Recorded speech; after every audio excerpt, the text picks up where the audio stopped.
Welcome, ladies and gentlemen, to another episode of Cinema Gems. Tonight, guys, we're taking a look at a vampire western film from 1987, directed and co-written by legendary filmmaker Kathryn Bigelow. That's right, we are talking about Near Dark. Or, as I'd like to put it, yet another reason why Bill Paxton was the man. R.I.P. Big B-Pax. R.I.P. You will be missed, Bill Paxton. Hope you're slaughtering playing villains in heaven.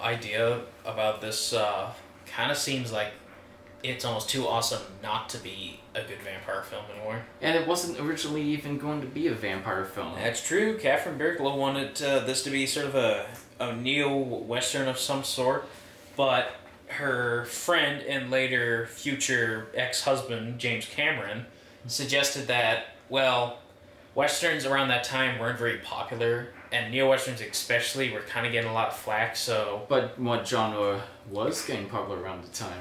Vampire films. So nobody was really interested. So he said the best thing you can do is take that initial concept and combine it with something else. So with the Aliens, she got that, but more importantly, he also recommended her 3 actors that worked on Aliens, with Bill Paxton, as we established, but also with the woman who played Vasquez in there. And more importantly, my favorite character is Bishop. You know, Lance Henrikson. Lance Henrikson. And at first, Lance Henrikson didn't want to be involved because he thought it was kind of a dumb idea. Really? But then he read the script and he read the character and he said, "I have to play this character." He wanted to do it so much. It's funny that you mentioned that it was originally going to be a neo-western instead, because I honestly couldn't imagine how this story would work nearly as well if it wasn't a vampire movie. If this group was some kind of anarchist group, it just wouldn't fit as well and wouldn't really make as much sense. Especially for what with they the do. 80s, yeah. Well, this is an interesting film because it's way more grittier than what most people think about when they think about vampires. Suck it, Twilight. Well, when vampires get like burnt apart in this movie and torn apart, it just feels really grounded. Like, how would an actual person get burned off? Their makeup is so good, man. It looks so great. So I feel like it's because they didn't use too much makeup. They didn't have to use too much makeup. So when they do use it, they have more time to work on it and pull it off convincingly. And the actors' emotions are able to shine through it. But the chemistry between the vampire family themselves, you know, Bill fucking Paxton, Lance fucking Henriksen, and the kid, I forget his name, I'm sorry. We have to find out a nice kid. Homer, yeah. Yeah, I'm sure he's a nice kid in real life. They have wonderful chemistry with themselves. They're kind of the family you love to hate. You just want to watch them do as much nasty bullshit as much as possible. They kind of remind me an awful lot of that family from The Devil's Rejects in a way. Except not as annoying. Yeah, I guess, yeah. And not as hillbilly-like. I don't know. That's considering that one of them was in the Civil War, apparently. And one of them drinks a bunch of blood saying, "Finkel, look good." I just wonder if they just let Bill Paxton just go wild on set. I wouldn't be surprised if 70% of the time that's what they did. But that was probably wearing even his own sunglasses. He probably just threw them on and he's like, yeah, what are you going to do about it? Yeah, I think I'm keeping these. Deal with it. So, what is this film about? Yeah, like you said, it's vampire film set in Western times, which not Western times, it's set in the 80s. Sorry, not Western times, set in the 80s. Well, no, it's still Western times over there. Yeah. And one bland-ass boy gets seduced by a vampire, at a gas station where she sexily eats ice cream. What's happening all the time in the 80s, man? Who eats ice cream like that, though? Yeah, that's why someone that wants to give a guy a hard-on? Obviously, yeah. Just eat it like that. And she manages to bite him and make him become a vampire and then join her vampire family against his will. And he only has 1 week to join the vampire Or else. They're gonna probably kill him, right? Oh, Yeah. probably a slow, painful death in the sun. Yeah, or something. Turning into some nice crispy bacon. And just the vampire family is like they just give out so much charisma and so much character. Like they seem like the kind of people like you want to hang out with yourself almost. Like of course if they were anarchists and vampires and murderers, but all that aside, they feel like just a gang of people who just want to enjoy themselves. Yeah, that makes sense. Mm-hmm. Yeah, Lance Henriksen stealing every scene he's in, and then Bill Paxton stealing those scenes from him, chewing it up, and probably saying, "Funky looking good." Which is ironic because actually Bill Paxton is the one that convinced Lance Henriksen to sign up for it. Well, Lance Henriksen also took a look at the script and he said, "Okay, I gotta be in this movie. This movie isn't dumb anymore." He doesn't even really do or say much. It's just his presence. The Just presence alone. gives away so much character and so much emotion. And I don't know what it is, but the way he looks, he kind of reminds me of a more sort of disheveled, more angrier David Carradine by the looks of him, almost. You almost remind me of a younger version of John Hurt's character from not What We Do in the Shadows, Only Lovers Left Alive. Kind of. Another incredibly underrated vampire movie. And that's the problem with this film, because when it came out, it kind of had a lot of very stiff competition. Oh. Not only did Fright Night came out, but another vampire film, which is actually kind of very similar, called Lost Boys, came out. Really? And because of that, it kind of sort of underperformed at the box office. However, because the rights were sold to HBO, it got a second life on HBO, and now it's sort of developed a really huge cult following with it. A complete cult classic. Exactly. I could definitely see why it has its cult following, because just the atmosphere alone in this movie is very enveloping, very dark, but also very realistic and gritty, surprisingly enough. See, Kathryn? You can make a good-looking film without shaking the camera around like a 5-year-old who just found his dad's gun. Actually, weirdly enough, Kathryn Bigelow wanted her vampires more grounded in reality, which reminded me of another director who wanted to make a grounded vampire film called Tony Scott with The Hunger. Oh, yes. Oh, Because that's right. if you think about it, both films have vampires, yet they never actually say the word vampire in it. Mm-hmm. And they don't even show fangs even, really. Yeah, that feels like an essential part of the story, but it builds up to it so well that they don't really need to say that they're vampires. It's good that they're so compelling because the two main characters have no compelling characteristics whatsoever. Yeah, I'll admit, they were kind of a bit bland. Like, May's the typical good girl, I suppose. Yeah, they're definitely the definition of void, vapid audience characters that we're supposed to latch ourselves onto, but, you know, we latch ourselves onto actual characters that feel like actual people, and not an excuse to push the plot along every 10 minutes. Not to mention, Caleb kind of comes off as a bit of a creep at the beginning. Yeah, he's supposed to be this good guy throughout the movie that, oh no, I won't kill anyone, oh, I won't hurt my own family, but I'll wrap a girl up in a lasso and pull her towards me in a creepy, rapey way. That's just how they mate in Texas. That's why I don't want to go to Texas. Which- Awkwardly. Which is weird, because his dad is Tim Thomerson. The guy that I know from the 1993 film Nemesis. Oh, yeah. Or I think it's 92.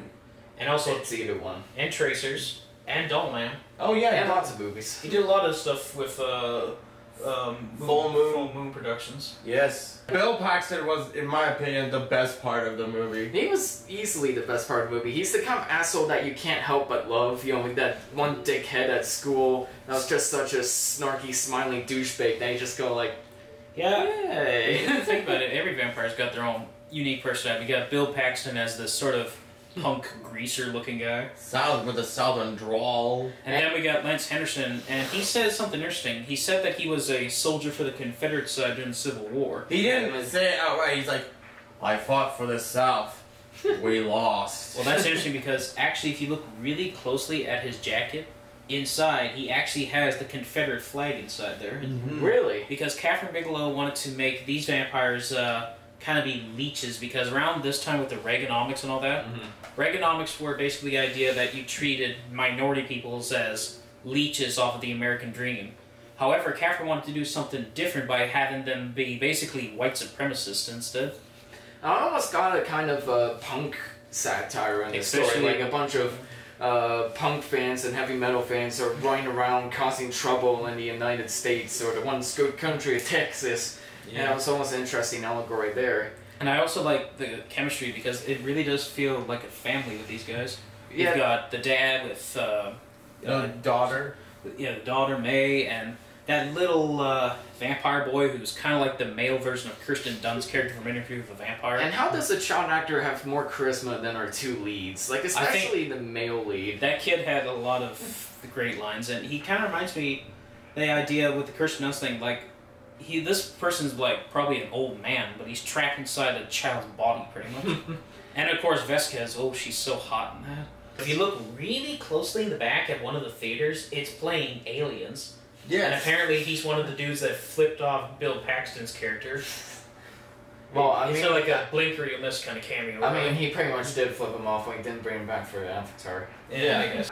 God. Actually, what I really like about the film is just the beautiful shots we get of the sun and all that. Mm-hmm. Yeah, especially, and it gets really creative with the action scenes too, because while the vampires are immortal, they have to fight each other during the day, so it's more like the bullet holes that create the daylight to burn the vampires, and it feels like they're on even ground. It's very easy for a vampire movie to make the vampires grossly overpowered, but here they feel a lot more grounded and a lot more well realized. It feels like there's actual stakes whenever they get into firefights. And actually, that whole gun scene kind of reminded me of that the ending of From Dusk Till Dawn with the bullets coming in and hitting the disco ball with the lights everywhere. Mm-hmm. That's kind of what it reminded me of. And too bad they had to blue ball the ending by making the guy become a human again and magically transfer blood so that he somehow doesn't become a vampire. I didn't know what to say about that, man. It's a cop-out ending. It'd be like if No Country for Old Men ended with Llewellyn Moss killing Anton Chigurh and getting back together with his girlfriend. It's probably to be expected, but it nonetheless unsatisfying and really out of place with the rest of the film. Admittedly, yeah. I feel like the character arc would have been a lot better if he just became a vampire like the rest of the family, and kind of did a downward spiral character arc of sorts. That could have been pretty intense, I'd imagine. What was something that you said you really didn't like about the film, though? The two main leads and the ending. Though. It's still a shame that the ending had to turn out this way. They should have stood up for it a little more like they did with Seven, which was also one of David Fincher's first films, to be fair.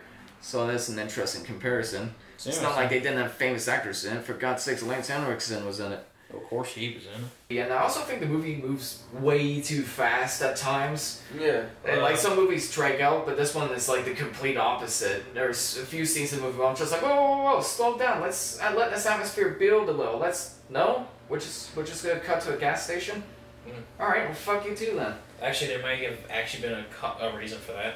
Apparently, since this was Kathryn's first film she was ever doing, she was making it for Dilo De Laurentiis films, right? Right. Unfortunately, they were kind of having some financial trouble, so she was actually threatened with possibly being fired if she didn't do exactly what the producers wanted with the film, really. I guess that explains the ending. Exactly. That blows.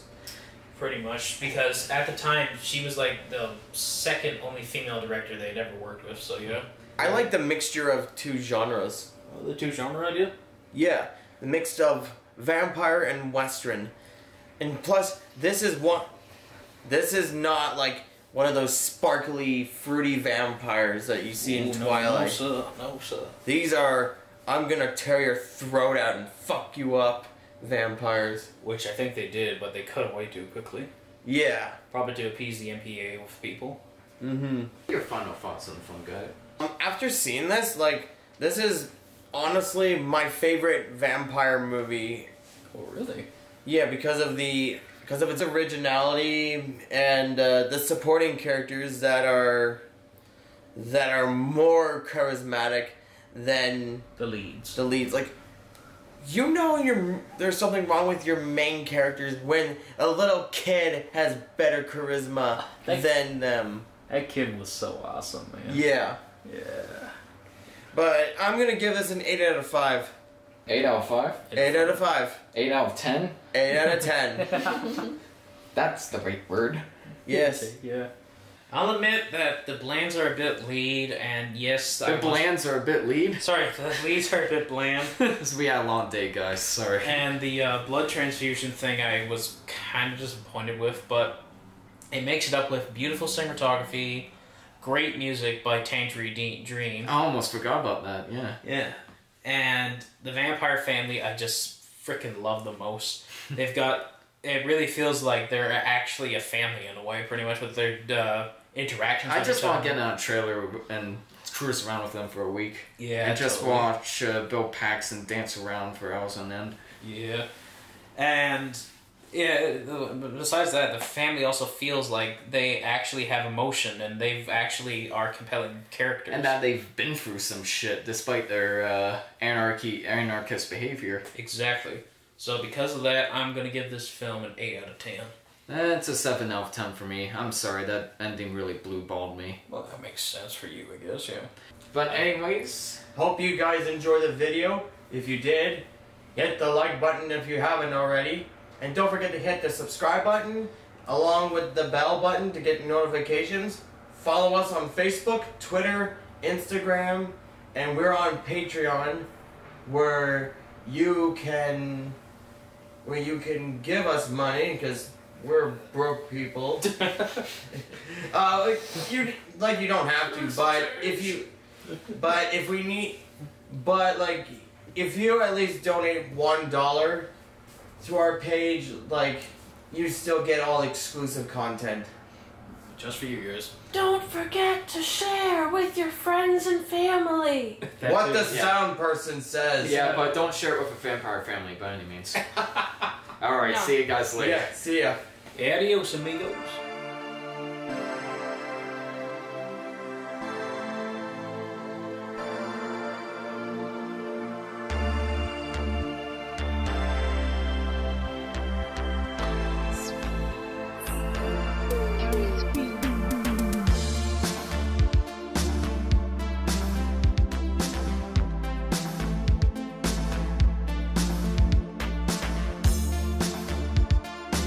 Like a TV series based on that family would kick ass. They were planning on it at one point, but unfortunately Twilight came around and those ideas were scrapped. And budget also probably became an issue. And also they were planning on making a remake, but once again Twilight, so... And remake would probably disgrace the original.